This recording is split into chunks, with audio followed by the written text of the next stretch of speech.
আসসালামু আলাইকুম ওয়া রাহমাতুল্লাহ। মসজিদে খুতবা চলছে, আল্লাহর কালামের আলোচনা।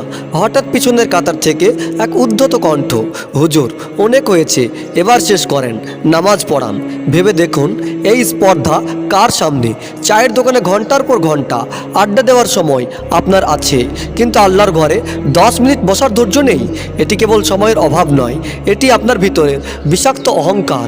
রসুল সাল্লাল্লাহু আলাইহি সাল্লাম বলেছেন, খুতবার সময় যদি সাথীকে বলো চুপ করো, তবে তুমি অনর্থ কাজ করলে, অর্থাৎ স্বভাব নষ্ট হয়। সামান্য চুপ করে বলায় যদি স্বভাব নষ্ট হয়, তবে খুতবা থামানোর নির্দেশ দিলে আপনার ইমানের দশা কি হবে? আল্লাহ তাআলা স্পষ্ট বললেন, হে মুমিনগণ, জুমার জন্য আহ্বান করা হলে আল্লাহর স্মরণের দিকে ধাবিত হও। তাহলে ভাবুন, আপনি কি নিজেকে আল্লাহর বিধানের চেয়ে বড় মনে করেছেন?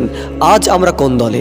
এক দল যারা মাথা নত করে খুতবা শোনে, অন্য দল যারা ঘড়ির কাঁটার কাছে বন্দী আর মেজাজকে ইবাদতের চেয়েও বড় মনে করে।